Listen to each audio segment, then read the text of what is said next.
नमस्कार, स्वागत है आपका आवाज समाचार में। नया साल आ चुका है और आप सभी को इस नए साल की हार्दिक शुभकामनाएं। मैं हूं आपके साथ निकिता बागवान और इस नए साल के पहले आवाज समाचार बुलेटिन में आपका स्वागत करते हैं। तो बुलेटिन की शुरुआत करेंगे हेडलाइंस से। नए साल पर सेंसेक्स निफ्टी की फ्लैट क्लोजिंग, तेल गैस ऑटो एनर्जी शेयरों में खरीदारी, पीएसई आईटी मेटल इंडेक्स बढ़त पर बंद, एफएमसीजी फार्मा शेयरों पर दिखा दबाव। सिगरेट तंबाकू पर 1 फरवरी से लगेगी एडिशनल एक्साइज ड्यूटी, वित्त मंत्रालय ने जारी किया नोटिफिकेशन। आईटीसी में लोअर सर्किट लगा, गॉडफ्रे पॉलिसी भी करीब 10% फिसला। नए साल में मंदिरों में उमड़ा आस्था का सैलाब, काशी मथुरा के साथ देश भर के मंदिरों में श्रद्धालुओं की भीड़। पहाड़ों में बर्फबारी के बीच लोगों ने किया साल का स्वागत।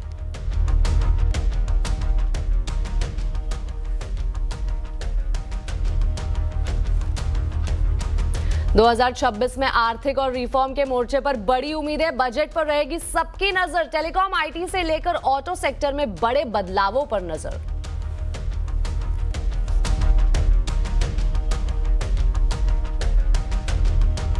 – 180 किलोमीटर प्रति घंटे की रफ्तार से गुवाहाटी से कोलकाता के बीच चलेगी पहली Vande Bharat sleeper train. Rail मंत्री ने किया ऐलान, प्रधानमंत्री नरेंद्र मोदी जल्द दिखाएंगे हरी झंडी। इंदौर में दूषित पानी से मौत का तांडव, 8 मौतों के बाद भी नहीं थम रहा जहरीले पानी का कहर। खौफ में भागीरथपुरा इलाके के लोग नहीं पी रहे हैं पानी, 1000 से ज्यादा लोग बीमार।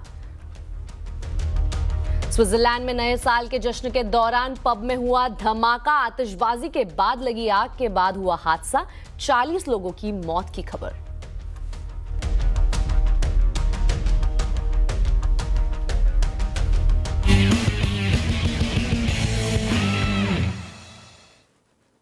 नए साल का शानदार आगाज हो गया है। हर कोई नए साल की शुरुआत मंदिर में भगवान के दर्शन से करना चाहता है। आज मंदिरों में श्रद्धालुओं की जबरदस्त भीड़ देखने को मिली है।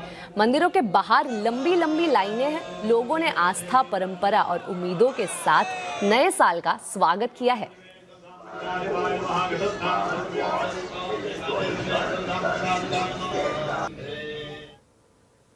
उज्जैन में महाकाल मंदिर, काशी विश्वनाथ मंदिर में भक्तों की भारी भीड़ देखने को मिली है।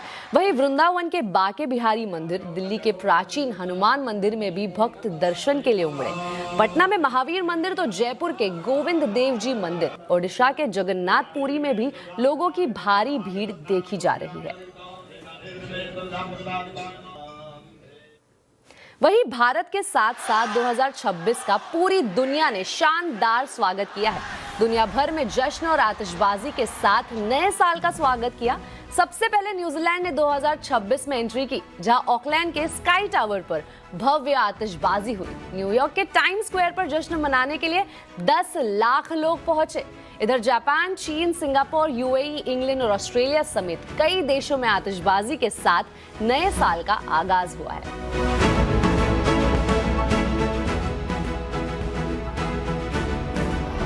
अब आपको बुर्ज खलीफा पर आतिशबाजी और लाइट एंड साउंड शो की तस्वीरें दिखाते हैं, जहां शानदार जश्न के साथ नए साल का स्वागत किया गया।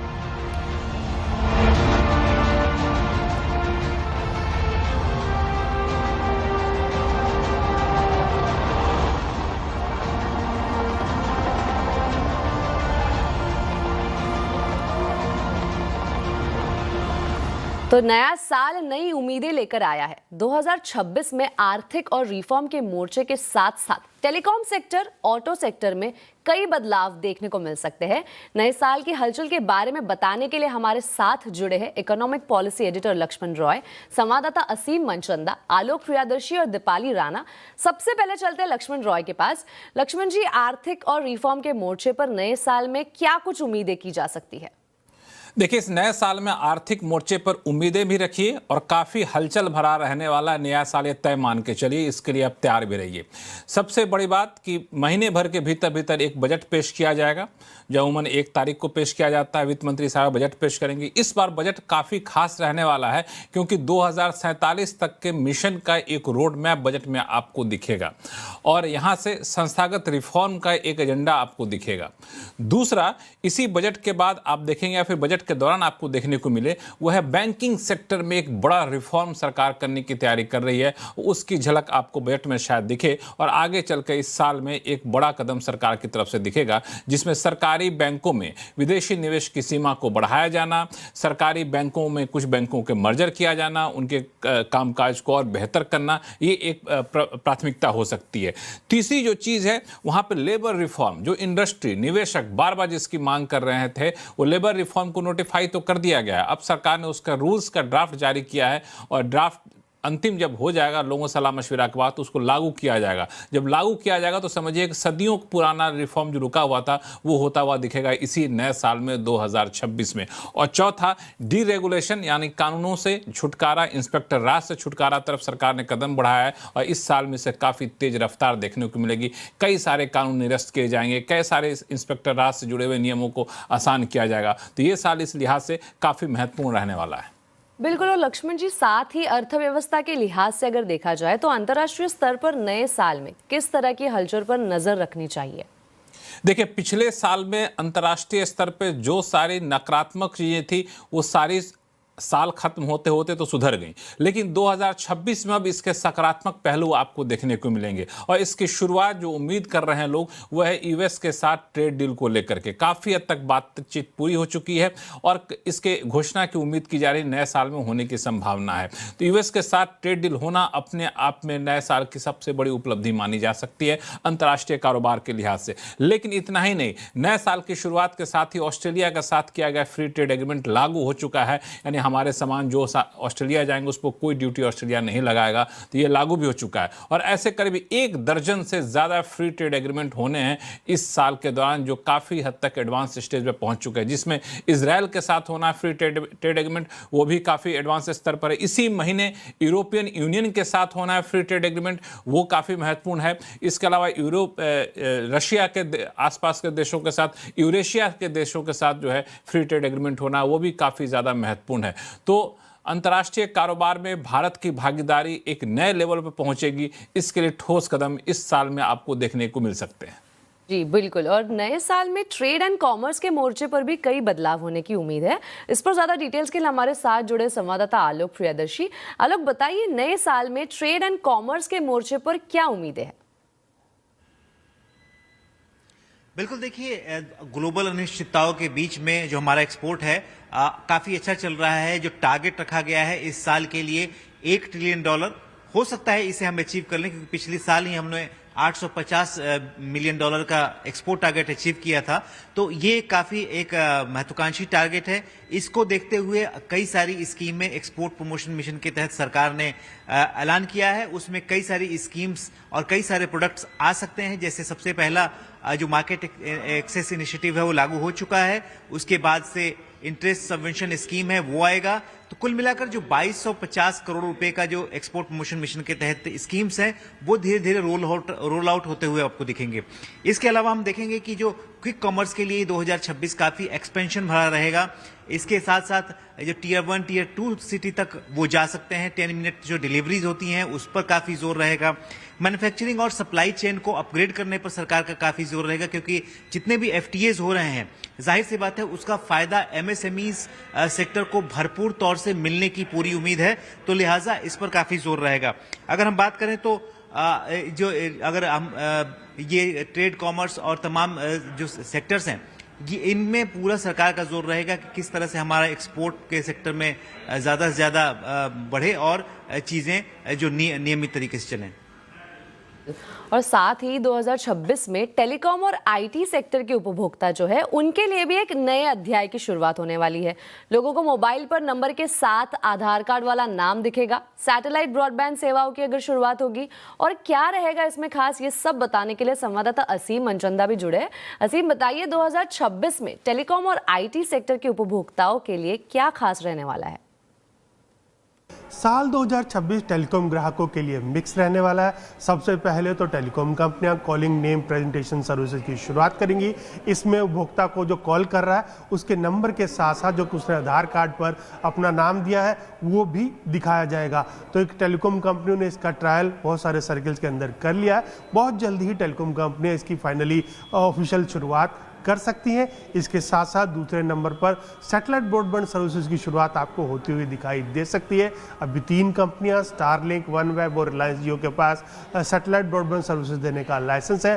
कंपनियों को स्पेक्ट्रम मिलने का इंतजार है, तो नए साल में सरकार इन कंपनियों को स्पेक्ट्रम देगी और उसके बाद आपको दूर दराज के इलाकों में सैटेलाइट से ब्रॉडबैंड सर्विसेज देखने को मिल सकती है। इसके साथ साथ जो मोबाइल ग्राहक हैं उनको एक झटका भी लग सकता है। टेलीकॉम कंपनियां टैरिफ बढ़ाने की तैयारी कर रही हैं। आखिरी टैरिफ में बढ़ोतरी जुलाई 2023 के अंदर हुई थी और अब दोबारा से कंपनियां अपने टैरिफ बढ़ाने की तैयारी कर रही हैं, तो 15 से 20% का आपको झटका लग सकता है। इसके साथ साथ अगर मैं आईटी सेक्टर की बात करूं तो वहां पर भी आपको कई नई चीज़ें देखने को मिल सकती हैं।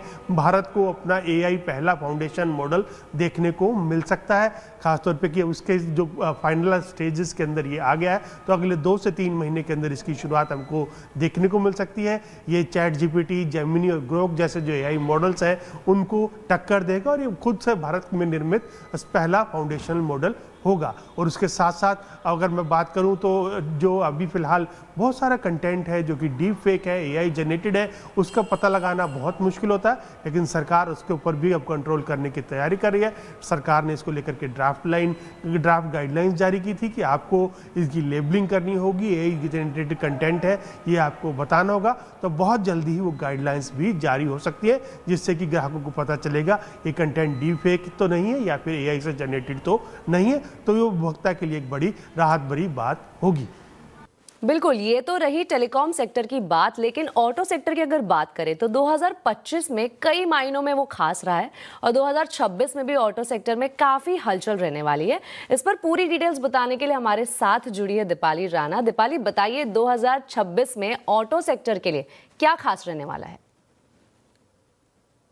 तो 2026 इम्पॉर्टेंट रहेगा ऑटो सेक्टर के लिए पॉलिसी फ्रंट पर खास तौर से, और इंडस्ट्री एक सिग्निफिकेंट ओवरहॉल देखेगी इस साल 2026 में, यानी safety, environment, technology led policies driven ये साल रहने वाला है। फिर चाहे वो ईवीज़ के लिए इंसेंटिव एक्सपैंड करना हो, एमिशन स्टैंडर्ड्स को और टफ बनाना हो, ये कुछ ऐसी पॉलिसीज़ रहेंगी साल 2026 में जो कि व्हीकल डिज़ाइन, प्रोडक्शन कॉस्ट और कंज्यूमर बिहेवियर को रीशेप करते हुए दिखाई देंगी।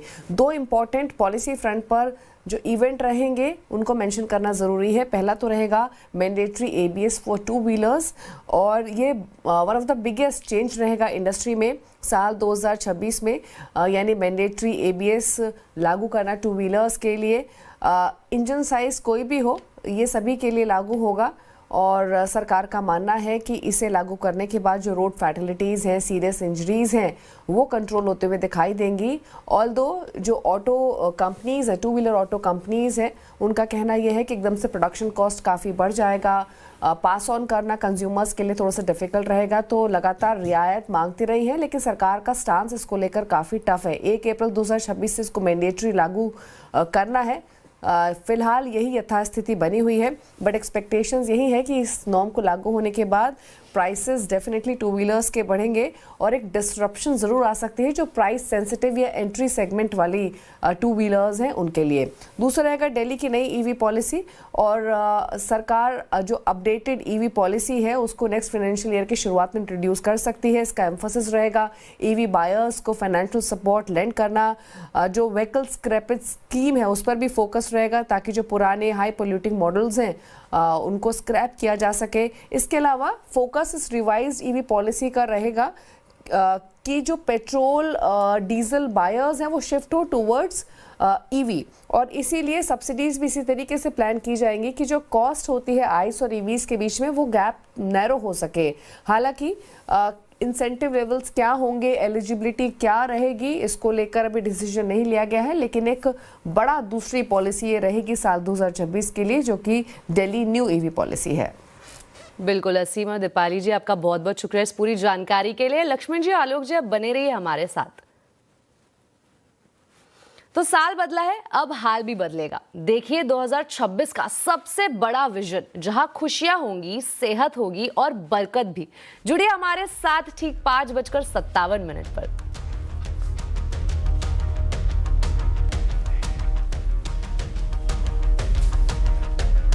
इसी के साथ आवाज समाचार में वक्त हो चुका एक छोटे से ब्रेक का। खबरें आगे और भी है, जुड़े रहिए हमारे साथ।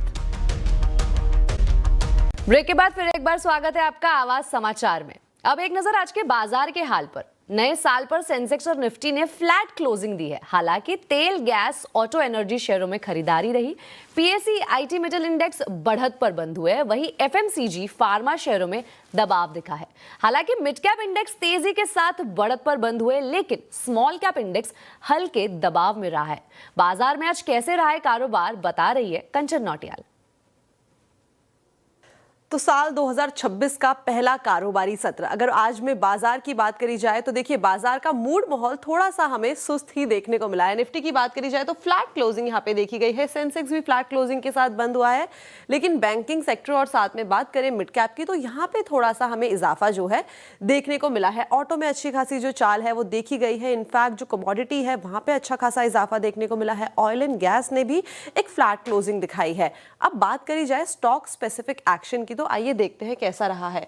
सबसे पहले निफ्टी में बढ़ने वाले शेयर श्रीराम फाइनेंस में करीब 2.5% का इजाफा देखने को मिला है।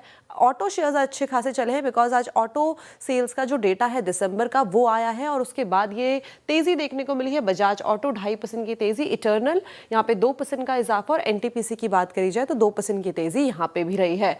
लूजिंग पॉकेट में देखिए आईटीसी में एक बड़ा रेंट लगा है, करीबन 10% का लोअर सर्किट यहाँ पे लगता हुआ दिखाई दिया है बिकॉज जो एक्सेस ड्यूटी है उसमें बढ़ोतरी होगी 1 फरवरी से, जिसके बाद जो सिगरेट प्राइस है वो हमें 20 से 30% तक बढ़ते हुए दिखाई देंगे। डॉक्टर रेड्डी, बजाज फाइनेंस और टाटा कंज्यूमर प्रोडक्ट में भी हल्की फुल्की गिरावट आज के सत्र में देखी गई है। मिड कैप की बात करी जाए तो वोडाफोन आइडिया वापस से यहाँ पे लोअर लेवल से एक रिकवरी आई है और करीबन 8% की तेजी, और वोडाफोन के चलते यहाँ पे इंडस स्टार भी हमें आज के सत्र में चलता हुआ दिखाई दिया है। 4% यहाँ पे इजाफा देखने को मिला है। सुप्रीम इंडस्ट्री में भी करीब 4% की तेजी आज के सत्र में रही है। लेकिन लूजिंग साइड में देखिए टाटा केमिकल 2% का गिरावट, यहाँ पे बायोकॉन में करीबन 1.5% की गिरावट, सीजी पार और मैनकाइंड फार्मास्यूटिकल यानी कि पूरा का पूरा फार्मा पैक ही आज थोड़े से प्रेशर में जो है बनता हुआ दिखाई दिया है। लेकिन एफएमसीजी पैक का जो रुझान था वो हमें मिक्स देखने को मिला है। जहाँ पे आईटीसी गिरा है वहाँ पे जो दूसरे काउंटर्स हैं जैसे कि नेस्ले, वहाँ पे हमें एक अच्छी तेजी जो है देखने को मिली है। Indostar, Supreme Industries, Astral, Ashok Leyland, APL Apollo जैसे काउंटर्स ने भी अच्छा खासा दमखम आज के सत्र में दिखाया। लेकिन साल का पहला कारोबारी दिन बाजार ने एक इज्जत रखी है और इन ग्रीन जाके ही बंद हुआ है। तो एक नजर आज के आवाज अड्डा टॉपिक पर। आज हम आवाज अड्डा में भी 2025 में हुए रिफॉर्म्स पर चर्चा कर रहे हैं। रिफॉर्म एक्सप्रेस जरूर जुड़िए शाम 7:57 पर। अब आपको बता दें, सिगरेट और तंबाकू फरवरी से महंगे हो जाएंगे। जी हां, 1 फरवरी से सिगरेट, तंबाकू पर अतिरिक्त एक्साइज ड्यूटी लगेगी। इस मामले में वित्त मंत्रालय ने नोटिफिकेशन जारी किया है। इस पर ज्यादा जानकारी के लिए चलते हैं लक्ष्मण रॉय के पास। लक्ष्मण जी, क्या है ये पूरी खबर? देखिए, दरअसल सरकार ने, आपको याद होगा जब जीएसटी लागू हुआ था तो जीएसटी का कॉम्पनसेशन सेस लगाया था। अब इस कॉम्पनसेशन सेस को खत्म किया गया है तो वापस से सरकार एडिशनल एक्साइज ड्यूटी लगाएगी सिगरेट, पान मसाला, गुटखा के ऊपर, और इसका नोटिफिकेशन वित्त मंत्रालय ने जारी कर दिया है। वित्त मंत्रालय के नोटिफिकेशन के मुताबिक 1 फरवरी से ये नोटिफिकेशन लागू होगा, यानी एडिशनल एक्साइज ड्यूटी इस पर लागू होगी। अब इसमें महत्वपूर्ण बात क्या है? 2 चीजें हैं। पहले सिगरेट, तंबाकू, इस दोनों पर एडिशनल एक्साइज ड्यूटी लगेगी, और दूसरा पान मसाला पे health and national security cess लगेगा। अब कितना लगेगा ये कीमत के आधार पर तय नहीं किया जाएगा, दरअसल तय किया जाएगा उसके मशीन की क्षमता के आधार पर, यानी मशीन किस क्षमता का है, पान मसाला बनाने वाली मशीन, उस क्षमता के आधार पर वो सेस लगाया जाएगा, health and national security cess. और सिगरेट, तंबाकू पे जो लगाया जाएगा वो दरअसल उसके अलग अलग कैटेगरी के हिसाब से एडिशनल एक्साइज ड्यूटी यहाँ पे लगाई जाएगी। और ये जो है सो जीएसटी के तहत जो जीएसटी लग रहा है इन सब के ऊपर, उसके अतिरिक्त एडिशनल एक्साइज ड्यूटी और ये सेस यहां पर होगा जो 1 फरवरी से लागू होगा। इससे जुड़ा हुआ बिल जो था उसको याद होगा पिछले संसद सत्र में सरकार ने इसको पारित किया था। अब बिल पारित होने के बाद सरकार ने इसको नोटिफाई कर दिया और तारीख तय कर दी है 1 फरवरी। बिल्कुल, बहुत बहुत शुक्रिया इस पूरी जानकारी के लिए। तो सिगरेट और तंबाकू पर अतिरिक्त एक्साइज ड्यूटी की खबर के बाद तंबाकू शेयरों में जोरदार गिरावट देखने को मिली है। क्यों आई है ये गिरावट, पूरी डिटेल्स बता रहे हैं मंगलम मालू। मैं स्पष्ट और सरल तरीके से बताता हूं कि क्यों टबैको शेयर्स हुए धुआं। तो अगर आज आप सिगरेट पर टैक्स जो है वो देखें तो वो 3 कंपोनेंट होते हैं। उनमें 28% जीएसटी, उसके बाद एक एक्साइज ड्यूटी होता है, उसके बाद एक सेस होता है और एक एनसीसीडी होता है। ये टोटल जो है एक सिगरेट पर करीब 50 से 55% का टैक्स इम्पोजिशन होता है। जब सितंबर में, याद कीजिए, जब गवर्नमेंट ने जीएसटी 2.0 नोटिफाई किया था तो वो 28% को टबैको प्रोडक्ट्स के लिए 40% के स्लैब में डाल दिया था। तो उसका एक नोटिफिकेशन आया है कि ये जो 28% का 40% है ये फेब 1 से हो जाएगा। ये कुछ डरने की बात नहीं थी, क्योंकि ये स्ट्रीट ने एक्सपेक्ट ऑलरेडी कर लिया था। बट स्ट्रीट ने ये एक्सपेक्ट किया था कि ये जो 28% का आज टैक्स देते हैं और बाकी कुछ देते हैं जो करीब 50 से 55% होता है, ये जीएसटी 28 से 40% होने के बाद भी 10-15% एडिशनल टैक्स आएगा, तो टोटल जो टैक्स इंपोजिशन है सिगरेट पे वो 50 से 55% के आसपास ही रहेगा। पर वैसा नहीं है। अब सरप्राइज ये है कि ये 28% जो है वो 40% हो ही गया है, और उसके साथ गवर्नमेंट ने नया बेसिक एक्साइज ड्यूटी का पॉलिसी भी कल नोटिफाई किया था। उसमें करीब सिगरेट के लेंथ के ऊपर आप डिपेंड करते हैं, तो करीब हो सकता है कि 2100 से लेके 8,500 रुपए पर 1000 स्टिक, यानी ₹2.5 से लेके 8.5 रुपए पर स्टिक पर over and above that 40% excise duty भी लगाई जाएगी। तो इसका सरल तरीके से मतलब ये है कि जो सिगरेट पर टैक्स 50 से 55% होता था वो बढ़ के 60 से 80% के आसपास हो जाएगा। तो कंपनीज को ये भारी हिट लेना पड़ेगा।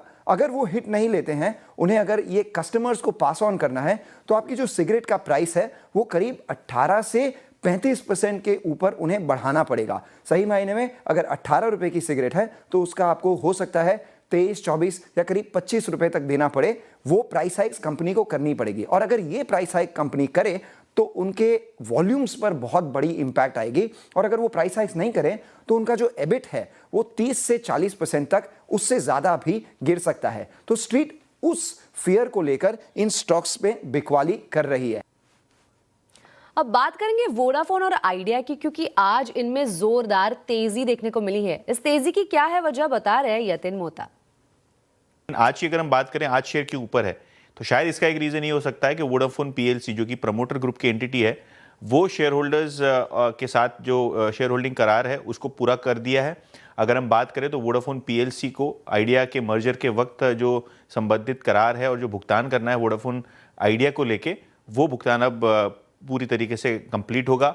मैक्सिमम साइड पे $1 बिलियन तभी कमिट किए थे कंपनी ने, यानी वोडाफोन पीएलसी लगभग 8,300 करोड़ रुपए देगी, जहां पहले से ही ऑलरेडी 2,000 करोड़ चुकाए गए थे, और अब जो 6,400 करोड़ बकाया है इसके भी भुगतान के लिए वोडाफोन पीएलसी ने प्लान बनाया है। तो अगर हम बात करें तो 6,000 करोड़ से ज़्यादा की धनराशि अब वोडाफोन आइडिया के लिए उपलब्ध रहेगी, इनकी लायबिलिटीज़ कम होगी, और कहीं ना कहीं वोडाफोन पीएलसी का स्टेक जो है यहाँ भी अगर आपको देखें तो मर्जर के बाद की क्लैरिटी संपूर्ण तरह आएगी, तो जिसके कारण स्टॉक में आज आप 6-7% का मोमेंटम देख रहे हैं।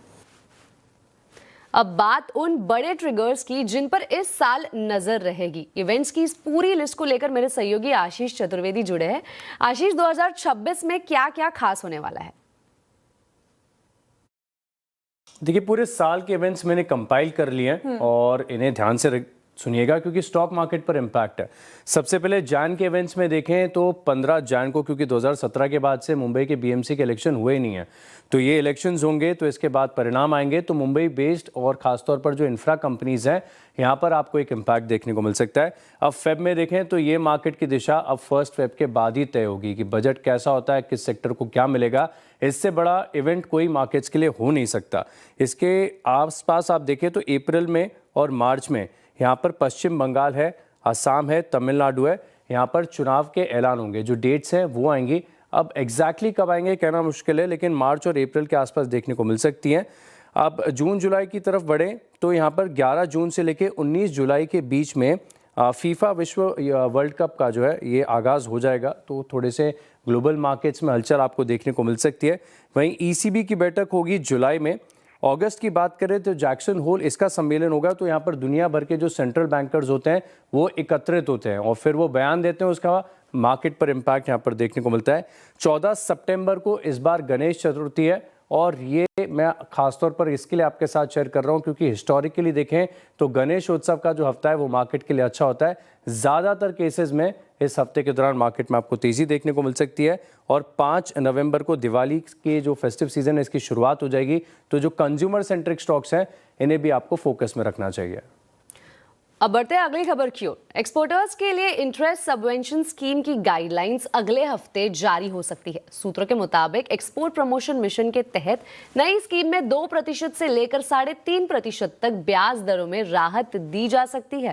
साथ ही एमएसएमईज के लिए अधिकतम राहत की सीमा को भी 50 लाख रुपए तय किया जा सकता है। इस पर ज्यादा डिटेल्स के लिए हमारे साथ जुड़े आलोक प्रियदर्शी। आलोक, बताइए क्या है ये पूरी खबर? बिल्कुल, देखिए, जो एक्सपोर्ट प्रमोशन मिशन के तहत सरकार ने ऐलान किया था उसकी दूसरी किस्त मार्केट एक्सेस इनिशिएटिव के बाद अब इंटरेस्ट सबवेंशन स्कीम है, जो खासतौर से एमएसएमई एक्सपोर्टर्स के लिए बनाई गई है और इसमें ज्यादातर एमएसएमई एक्सपोर्टर को ही शामिल करने की योजना है। इसका गाइडलाइन अगले हफ्ते आने की पूरी उम्मीद है। इसके तहत जो हमें सूत्रों के मुताबिक जानकारी मिल रही है कि इसमें जो इंटरेस्ट रेट सबवेंशन होगा, यानी कि ब्याज दरों में जो छूट होगी कर्ज लेने पर एमएसएमई के लिए, वो 2.5% से लेकर 3.5% तक हो सकती है। यानी अलग अलग कैटेगरी होगी इसमें।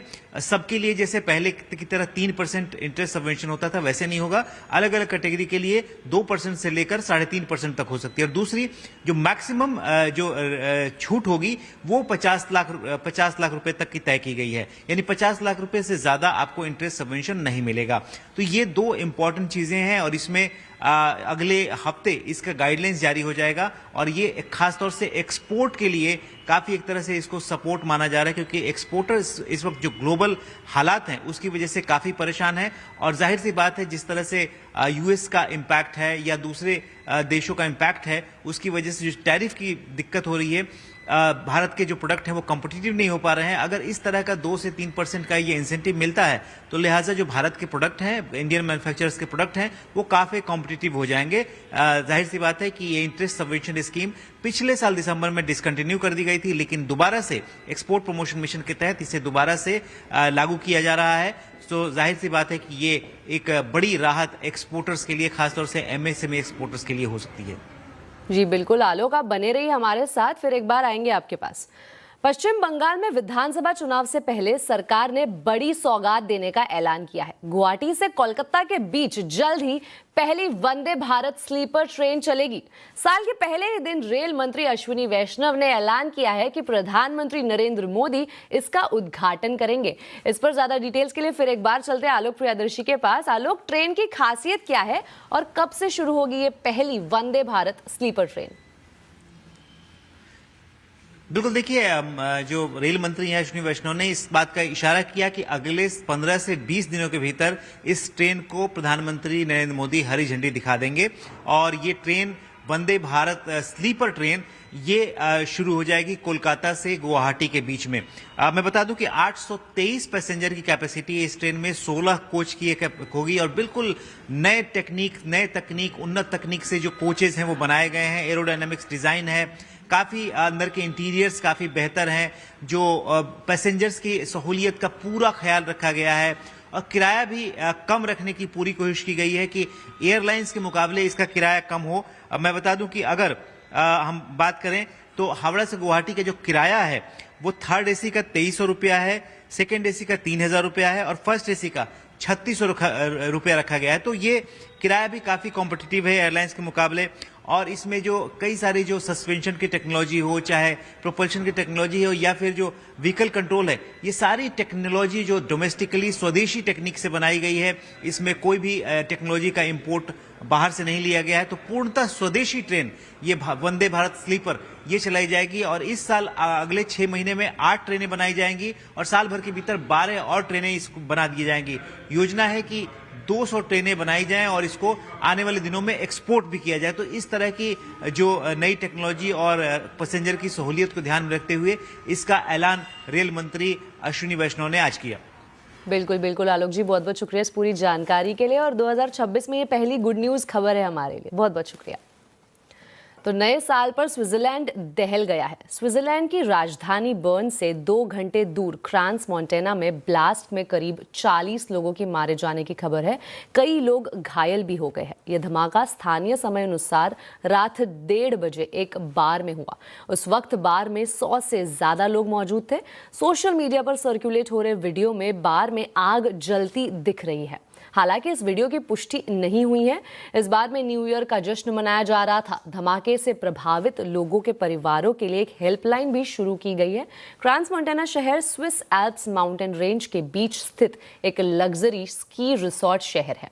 ये शहर ब्रिटिश पर्यटकों के बीच लोकप्रिय है और पूरे इलाके में पूरी तरह को सील कर दिया गया है और क्रांस मोंटाना को नो फ्लाई जोन भी घोषित कर दिया गया है।